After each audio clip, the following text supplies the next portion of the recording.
Bienvenue dans cette vidéo spéciale où nous explorons le fascinant croisement entre la scène artistique congolaise et le monde de la politique.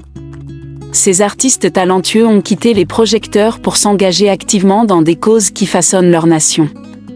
Préparez-vous à découvrir les noms des artistes congolais qui se sont engagés dans la politique du Congo. Abonnez-vous à notre chaîne pour ne manquer aucune de nos vidéos. En vous abonnant, vous rejoignez une communauté passionnée qui partage la même passion pour la musique congolaise et l'histoire de ses légendes. Numéro 5, Werason, ce n'était pas dans mes ambitions de faire la politique, a-t-il dit. L'artiste Werason a révélé avoir réalisé que la carrière politique n'était pas dans ses ambitions. De passage à l'émission Bossolona Politique, le roi de la forêt est revenu sur son passage en politique, plus précisément lors des élections de 2018 où il avait présenté sa candidature comme député national dans le Bandundu et député provincial à Kinshasa.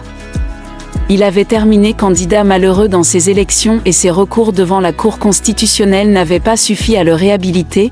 Werason, il y a 2 ou 3 ans passés, avait aidé beaucoup de politiciens dans leur campagne, dans les affaires qu'ils devraient faire. Moi aussi j'étais arrivé à embrasser petit à petit. Pas la politique, c'est-à-dire était une association qui était genre nous pouvons aussi adhérer, collaborer avec les partis politiques.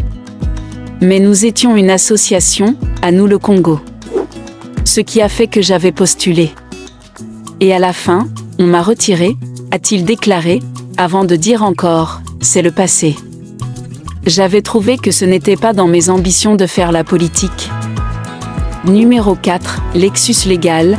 Les dialogues politiques du Congo ne traitent jamais des questions de fond du peuple, a-t-il dit.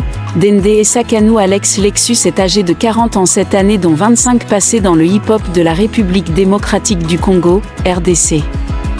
Devenu rappeur dans le milieu des années 1990, sous l'influence du groupe américain Public Enemy, dès le départ comme eux, il a opté pour des textes engagés.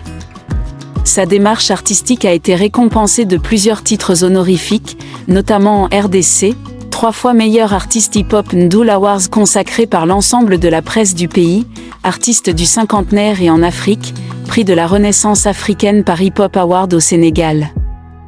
Il a, par ailleurs, été fait ambassadeur de la lutte contre le paludisme. Après Werason, le leader du groupe Wangé Maison Mère, le rappeur Lexus légal s'engage dans la bataille électorale pour les prochaines législatives.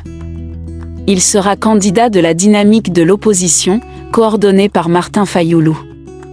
J'ai toujours été très critique à l'égard d'une opposition focalisée sur et contre les personnes et ne présentant pas des alternatives sur des éléments de gestion, très hostile à l'égard d'une majorité pour sa gestion incohérente. De ce fait, j'ai dénoncé sans détour la médiocrité de cette classe politique, a indiqué l'artiste dans sa lettre de candidature datant du 14 août.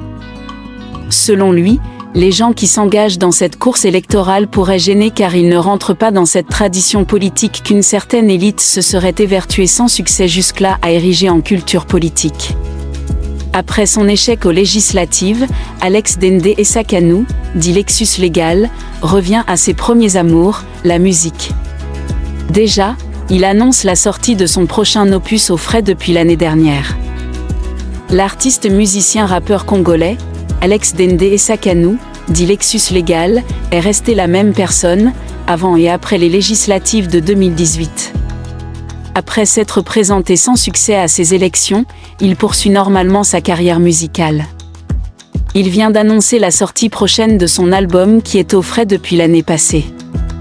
Il reste quelques réglages avant qu'il soit largué sur le marché du disque. Il explique le sens de l'opus intitulé « Stade de martyr »,« Stade de martyr », parce que c'est l'art qui tire. C'est l'état d'esprit de la personne qui comprend pourquoi il se sacrifie pour une cause. C'est le niveau suprême de connaissance. Notre cause, c'est la RDC.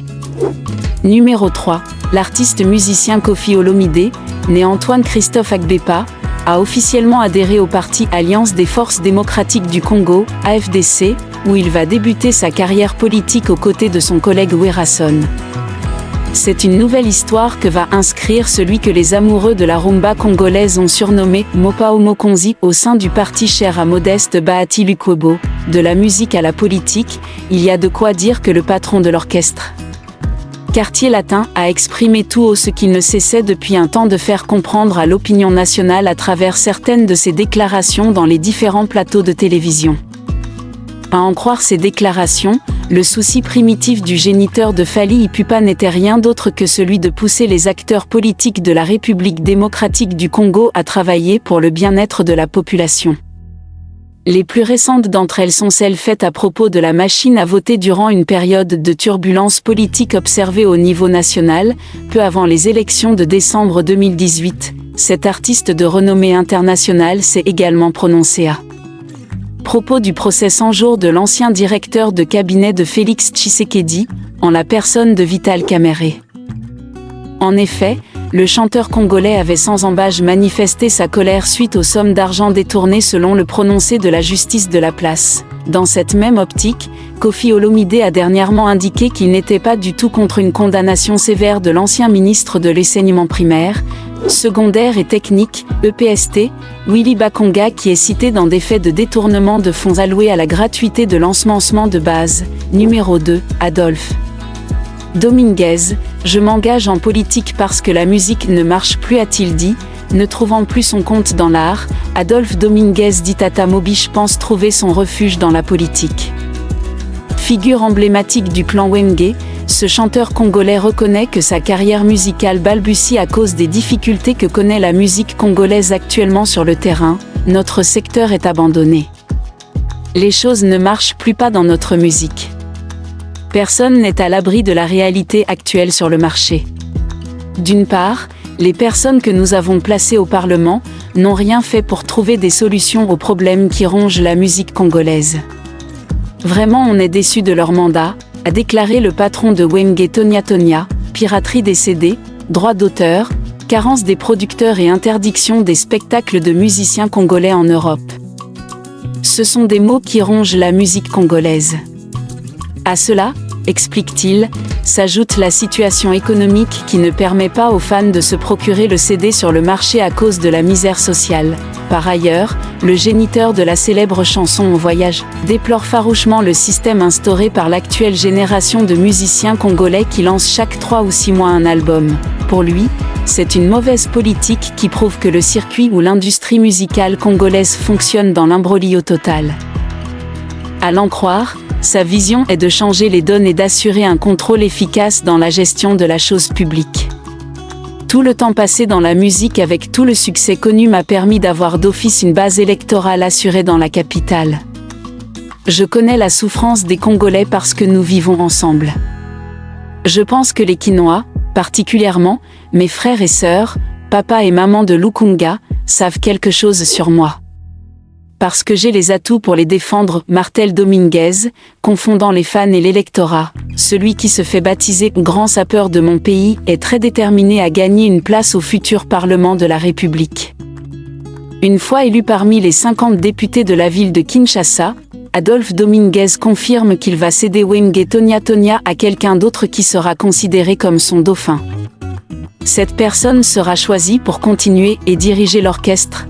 32 ans de carrière musicale, Tata Mobich est mariée depuis 25 ans à Guigui Kuyemga avec qui ils ont formé une petite famille. Numéro 1, Tabulei Rochereau. Cela fait exactement 9 ans jour pour jour que disparaissait Rochereau Tabulei. Chanteur et compositeur de renom, il est décédé le 30 novembre 2013 à l'hôpital Saint-Luc de Bruxelles, à l'âge de 73 ans. Il reste le premier artiste africain à se produire à l'Olympia de Paris. C'était en décembre 1970. Un moment d'art et d'histoire qui ne sera jamais effacé. Il était, après le décès de Wendo, en 2008, l'un des derniers survivants de la génération qui a donné une identité à la rumba congolaise, à la fin des années 1950. Né dans la ville à Bagata, dans l'actuelle province du Kwilu, au sud-ouest de la RDC, Pascal Tabulei chante d'abord à l'église et dans les chorales scolaires. Il commence à composer ses morceaux dans les années 50.